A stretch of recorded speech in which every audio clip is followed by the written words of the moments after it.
আমরা মানুষকে মানুষ বলে মানুষ মানুষকে যত শব্দ দিয়ে ডাকি, তার মাঝে মা হলে সবচেয়ে ছোট শব্দ। মা সবচেয়ে ছোট শব্দ, কিন্তু সবচেয়ে শক্তিশালী সম্পর্ক হলো মা। মায়ের সম্পর্ক সবচেয়ে শক্তিশালী। সন্তানকে গঠন করার ক্ষেত্রে মায়ের যে ভূমিকা, 10 জন পুরুষ মিলে সেই ভূমিকা পালন করতে পারবে না। একজন মা যদি ইচ্ছা করে আমার সন্তানকে মানুষের মতো মানুষ করে তুলব, আমার সন্তানকে একজন ইসলামী মানুষ বানাবো, আদর্শমান মানুষ বানাবো, এটা মা পারবে। আর মা যদি চায় আমার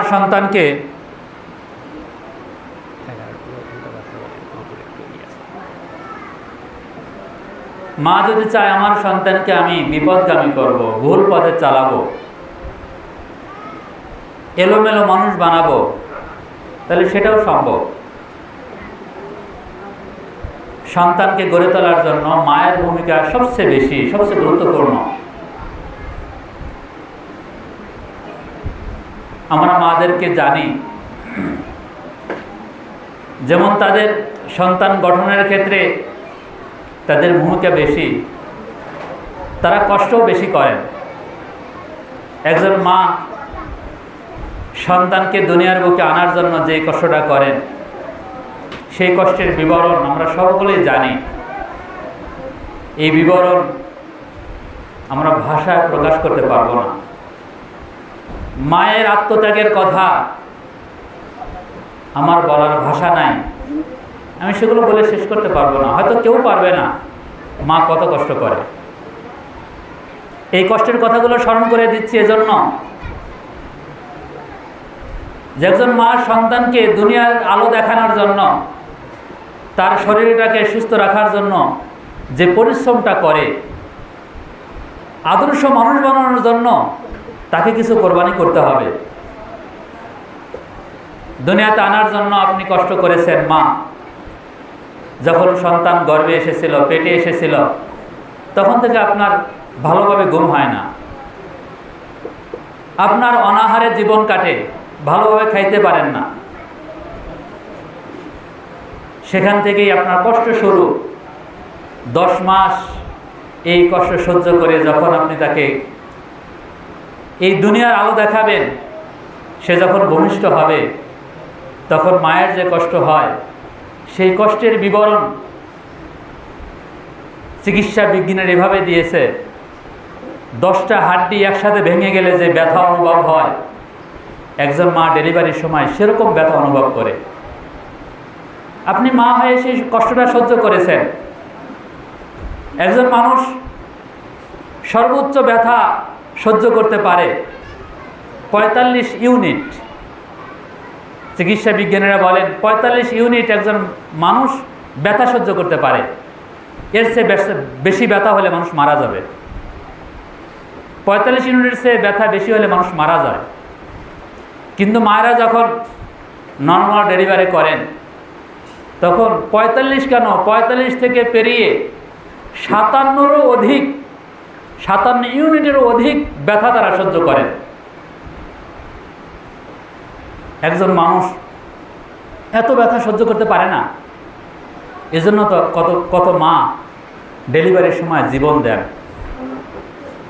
তো সন্তানকে ডেলিভারির জন্য, এই দুনিয়ার আলো দেখানোর জন্য আপনারা জীবনের ঝুঁকি নিয়েছিলেন।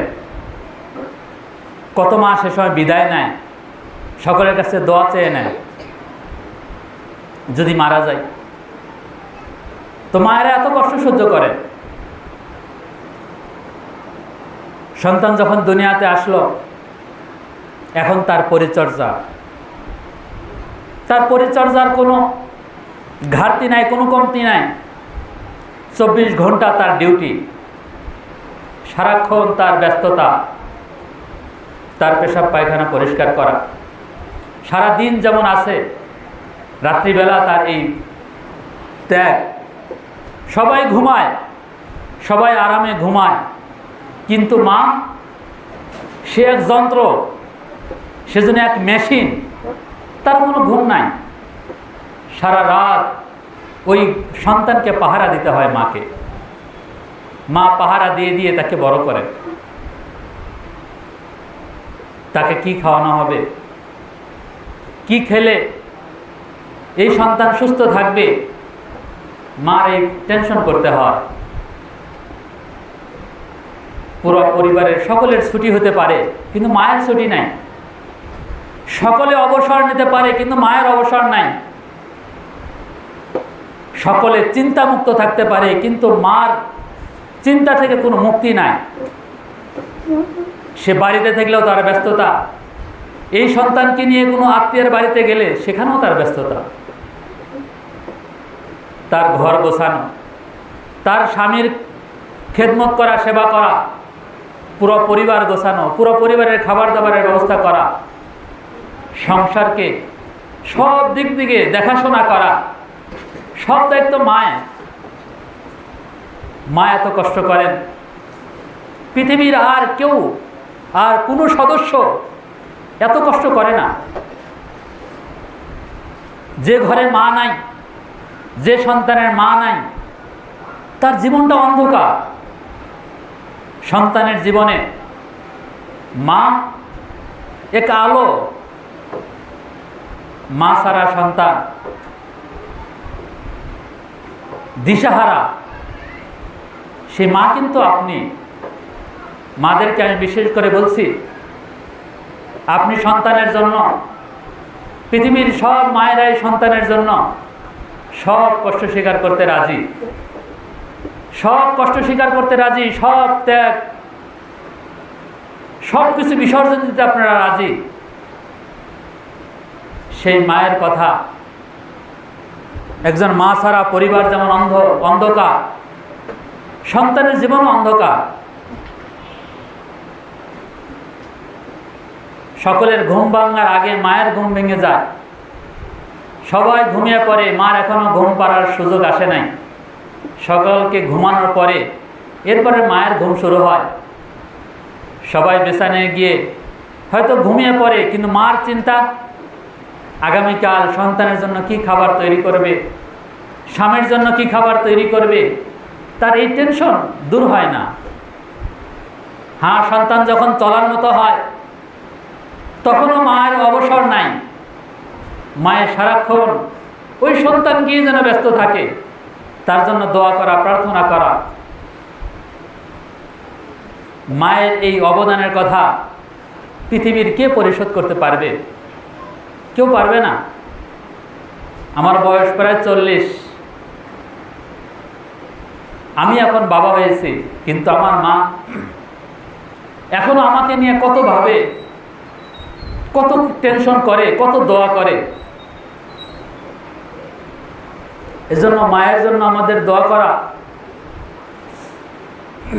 আমার মা, আমার সন্তানের মা, পৃথিবীর সকল মা যেন ভালো থাকে। আল্লাহ যেন তাদেরকে ভালো রাখেন, তাদেরকে সুস্থ রাখেন, এবং সুস্থতার সাথে আল্লাহ তাআলা দীর্ঘ হায়াত দান করেন।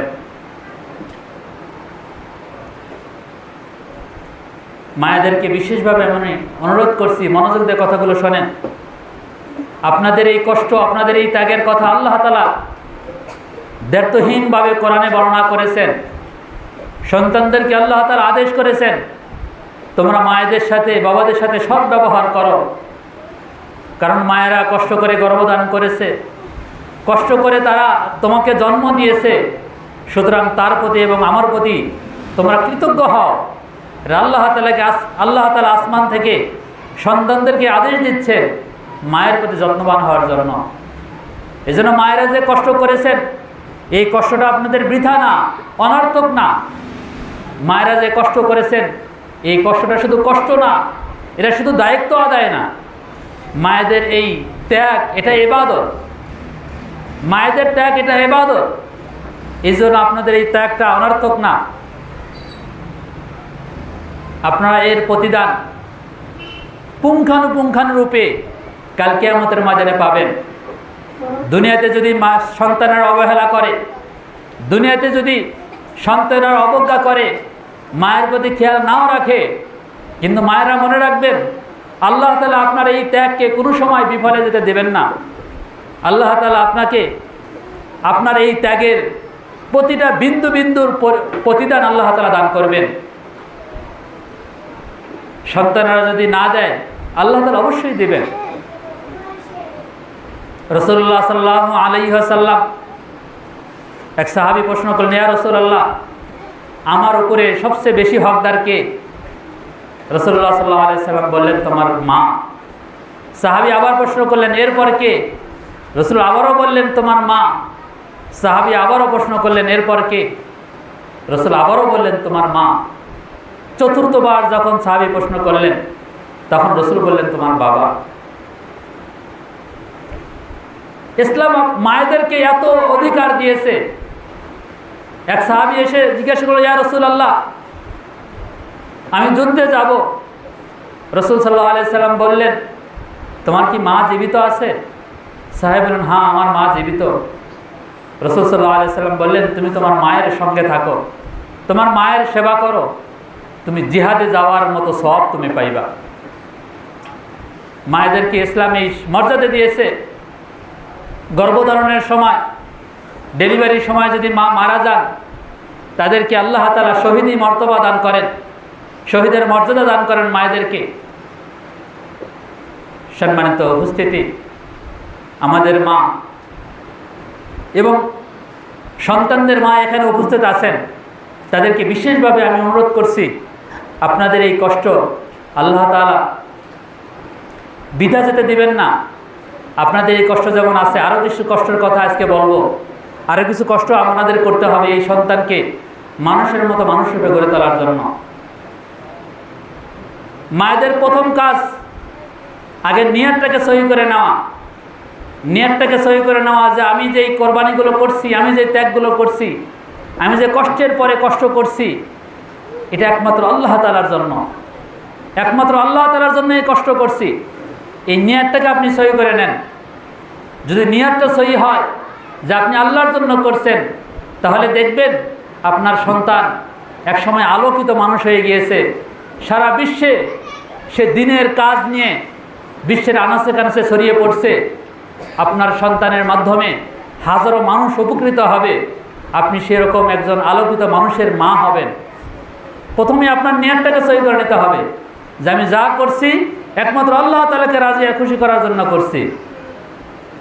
নিয়তটাকে এভাবে বানিয়ে নেন যে আমি এই সন্তানকে আল্লাহ তাআলার প্রিয় বান্দা বানাবো, আল্লাহ তাআলার প্রিয় সৈনিক বানাবো, দিনের একজন সৈনিক বানাবো।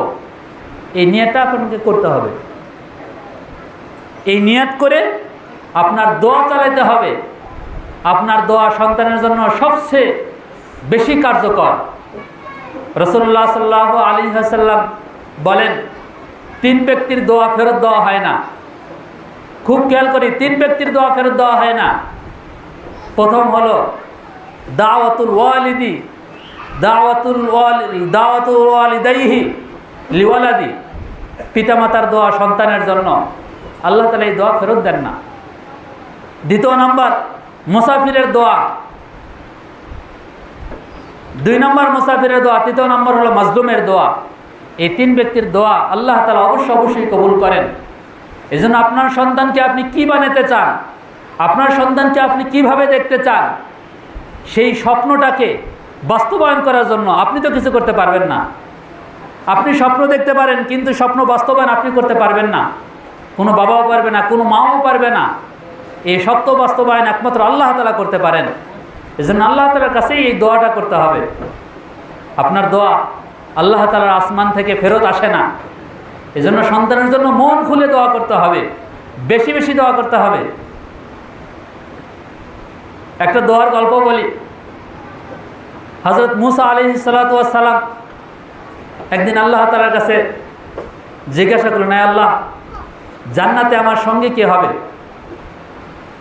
মাইয়াকুনু ফি জালিসি ফিল জান্নাহ, জান্নাতে আমার সঙ্গে কে হবে, আমার সাথে জান্নাতে কে থাকবে?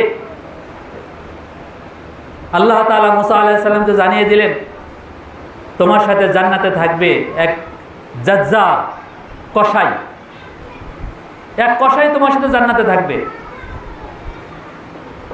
হযরত মুসা আলাইহিস সালাম আশ্চর্য হলেন যে আমি হলেন যুগের নবী,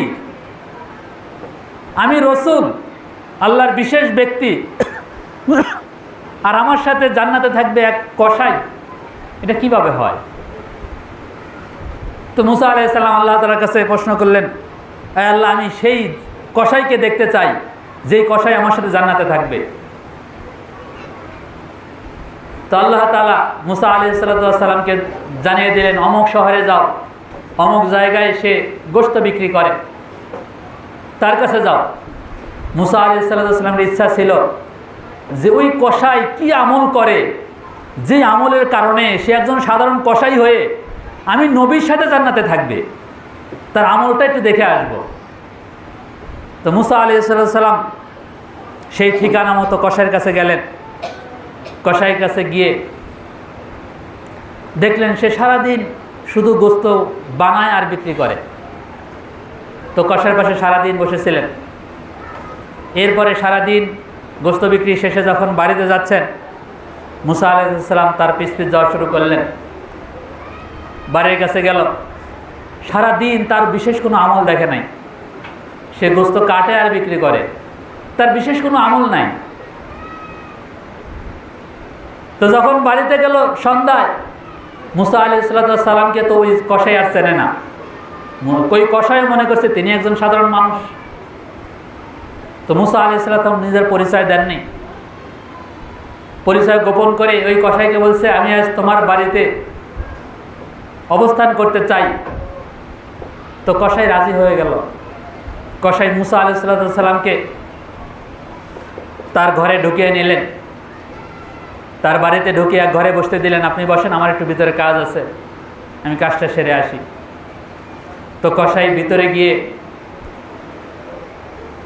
মাচার উপর থেকে এক বৃদ্ধ মহিলাকে নামাইল। নামানোর পরে তাকে গোসল দেওয়াইল, তাকে পরিষ্কার পরিচ্ছন্ন করায়। এরপরে মায়ের ওই বৃদ্ধ মহিলার জন্য সে বাজার থেকে কিছু গোশত নিয়ে আসছিল। সুন্দর করে গোশত টুকরো টুকরো করে কেটে নিজের হাতেই রান্না করলো। এরপরে কসাই রুটি বানাইল। এই রুটি আর গোশত ওই বৃদ্ধ মহিলাকে খাওয়াচ্ছে। আর ওই মহিলা বিড়বিড় করে কি যেন বলছে। খাওয়ানোর শেষে কসাই মুসা আলাইহিস সালামের কাছে আসলো, মেহমান, তাকে আপ্যায়ন করতে হবে। মুসা আলাইহিস সালাম কসাইকে জিজ্ঞাসা করলেন, ওই বৃদ্ধ মহিলাকে? কসাই বলল, আমার মা। তো মুসা আলাইহিস সালাম সব কিছু দেখলেন কিভাবে সেবা করছে। মুসা আলাইহিস সালাম জিজ্ঞেস করলেন, তোমার সব কিছু তো আমি দেখলাম, তুমি কিভাবে তার সেবা করলে, গোশত রান্না করলে, রুটি বানাইলে, সব তো দেখলাম, কিন্তু ওই মহিলা বিড়বিড় করে কি যেন বললো, সেটা তো বুঝলাম না, সেই কথাটা কি ছিল? তো কসাই বলতেছে, আমার মায়ের এক পাগলা দোয়া আছে, সেই দোয়াটা সে করতে থাকে। দোয়াটা হলো, আয় আল্লাহ, আমার সন্তান যেভাবে আমার সেবা করে আমার দিল খুশি হয়ে গেছে, আমি তার প্রতি সন্তুষ্ট। আমি তোমার কাছে দোয়া করি, তোমার কাছে আবেদন করি, তুমি আমার সন্তানকে যুগের নবী মুসার সাথে জান্নাতে রেখো। তো যুগের নবী মুসার সাথে জান্নাতে থাকা, কসাই বলছে এটা কিভাবে সম্ভব? আমি একজন সাধারণ মানুষ, আমি নবীর সাথে জান্নাতে কিভাবে থাকবো? মুসা আলাইহিস সালাম তিনি ঠিকই রহস্য বুঝেছেন যে আল্লাহ তাআলা আমার সাথে জান্নাতে এই কসাইকে রাখবেন, এর রহস্য এখানে যে মা খুশি হয়ে সন্তানের জন্য দোয়া করে। এই জন্যই ঘটনা শুনে মাদেরকে এই কথা আমি বলতে চাই, আপনার সন্তানকে যদি ওরকম মানুষ বানাতে চান, যুগশ্রেষ্ঠ ব্যক্তি বানাতে চান, তাহলে সন্তানের জন্য প্রাণ খুলে দোয়া করেন, মন খুলে দোয়া করেন, বেশি বেশি দোয়া করেন, সব সময় দোয়া করেন। চলতে ফিরতে উঠতে বসতে মায়ের জন্য দোয়া, সন্তানের জন্য আপনি দোয়া করেন। আপনার দোয়া সন্তানের জীবনে সবচেয়ে বড় কার্যকরী, সবচেয়ে বড় ভূমিকা রাখবে। ভারতবর্ষের বিখ্যাত কবি ডক্টর ইকবালের কথা আমরা কে না জানি, সকলেই আমরা জানি ডক্টর ইকবালের কথা। ডক্টর ইকবাল বলেন, আজকে আমাকে আপনারা এই পর্যায়ে দেখছেন, আজকে আমার সাহিত্য, আজকে আমার ঈমানদীপ্ত বক্তব্য, আজকে আমার এত বড় হওয়ার পিছনে সবচেয়ে বড় ভূমিকা আমার মায়ের। আমার মা আমাকে যতটুকু দিয়েছে, আমার মায়ের থেকে আমি যা কিছু পেয়েছি, কোনো বিশ্ববিদ্যালয় আমাকে তা দিতে পারে নাই, কোনো বিশ্ববিদ্যালয় থেকে আমি তা পাইনি। আমার মা থেকে আমি যা পেয়েছি, আমার মা থেকে যেই শক্তি পেয়েছি, আমার মা থেকে যেই মনোবল আমি পেয়েছি, পৃথিবীর কোনো বিশ্ববিদ্যালয় আমাকে তা দিতে পারে নাই। সম্মানিত উপস্থিতি, ভারতবর্ষের এক বিখ্যাত দায়ীর নাম অমর পালনপুরী। অমর পালনপুরী, সেই অমর পালনপুরী রহমতুল্লাহ আলাইহি তিনি বলেন, ছোটবেলায় দেখতাম মা নামাজ পড়তেন, নামাজ পড়ে পড়ে লম্বা সময় দোয়া করতেন। আমার আম্মু তাহাজ্জুদ পড়তেন, তাহাজ্জুদ পড়ার পরও লম্বা সময় ভরে দোয়া করতেন। তো আজকে সেই দোয়ার বদৌলতে আজকে আপনাদের সামনে কথা বলি। অমর পালনপুরী সারা বিশ্বে দাওয়াতের কাজ করেছেন, তার একটা কথা শোনার জন্য লক্ষ লক্ষ মানুষ জমা হয়।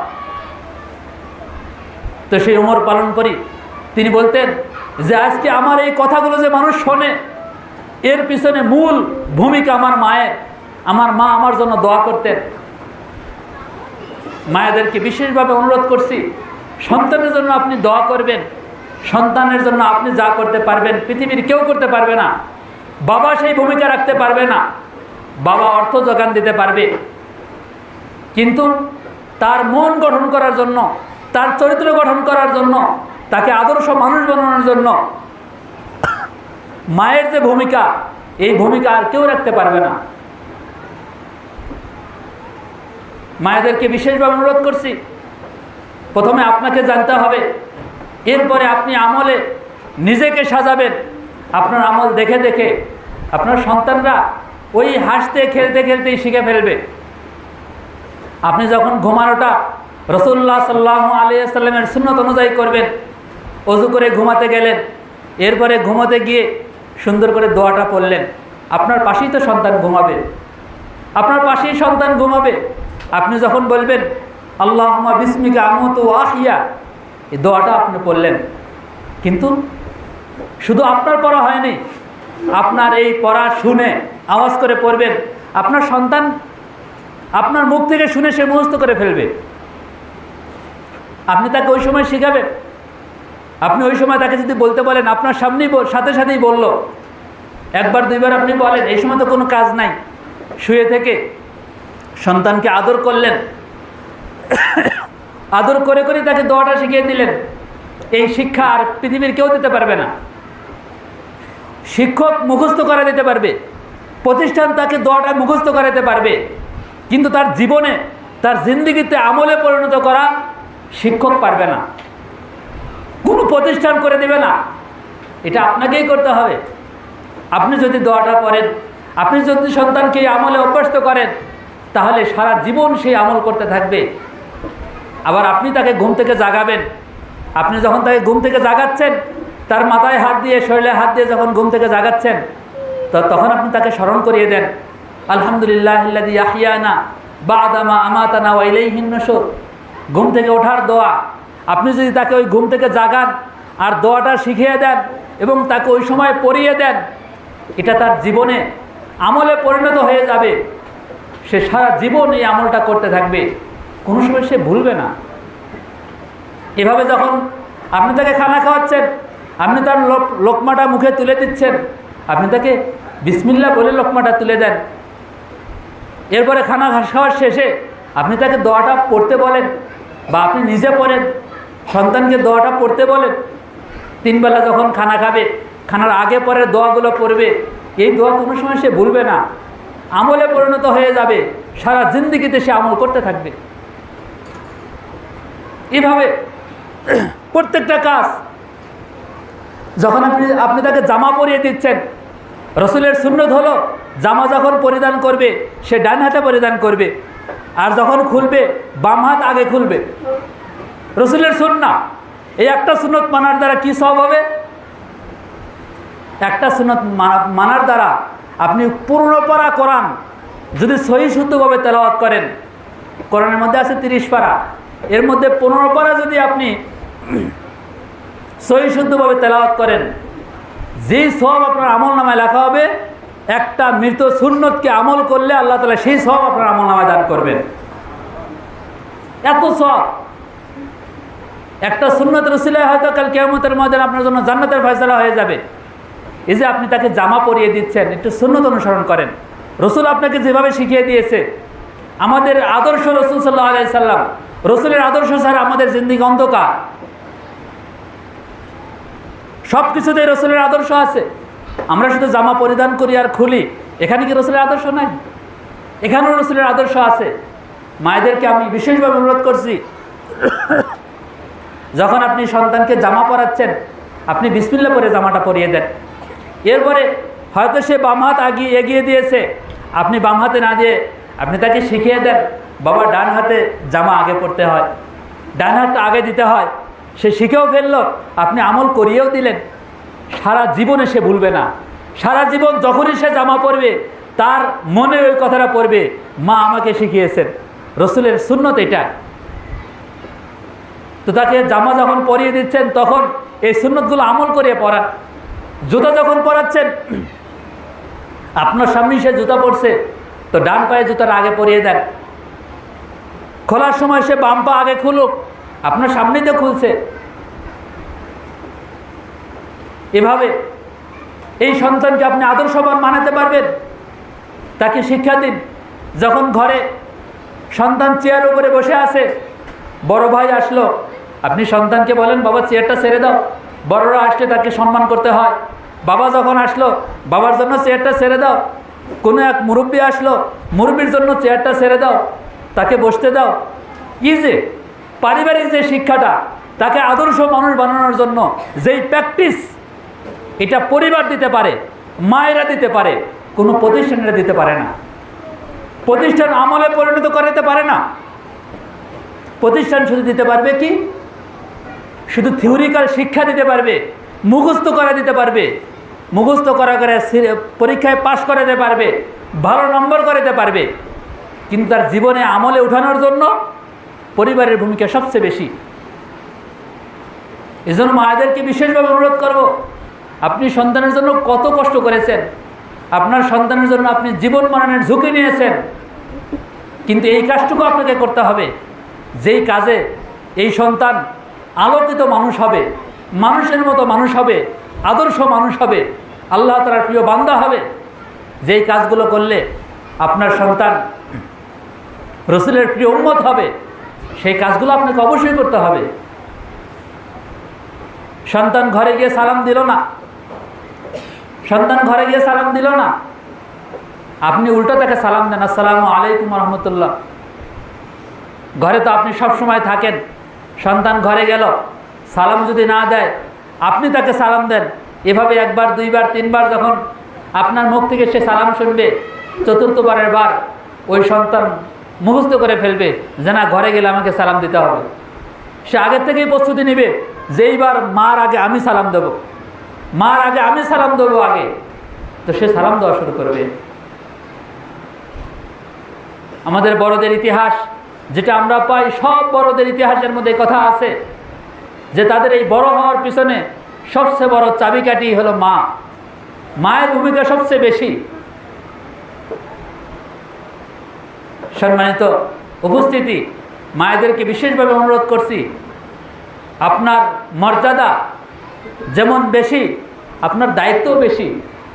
আপনার মর্যাদা বলতে গিয়ে তো একথা বলা হয়েছে, সন্তান যদি তার শরীরের চামড়া কেটে আপনার পায়ের জুতা বানিয়ে দেয়, তো আপনার ঋণ শোধ হবে না, আপনার এক ফোঁটা দুধের দাম পরিশোধ হবে না। আপনি তো সেই মা, আপনার এত মর্যাদা। সেই মর্যাদার জন্য আপনার দায়িত্বও বেশি। এই কোরবানি আমাদের করতে হবে। মায়েদেরকে আমি বিশেষভাবে বলছি, আপনার সংসারের পিছনে কত সময় দেন? একবারে ঘুম থেকে ওঠা থেকে শুরু করে আবার ঘুমে যাওয়া পর্যন্ত শুধু সংসার আর সংসার আর সংসার। মনে রাখতে হবে, এই সংসারের জন্য আপনি যত কোরবানি করছেন সন্তানদের জন্যই তো, এই সন্তানদের জন্য আপনাকে সময় বের করতে হবে। বাবারা যারা আমরা আছি এখানে, আমাদেরও এই বিষয়ে সতর্ক থাকতে হবে, মায়েদেরকে এই সুযোগ করে দেওয়ার জন্য, তারা যেন সন্তানের প্রতি একটু সময় দেয়।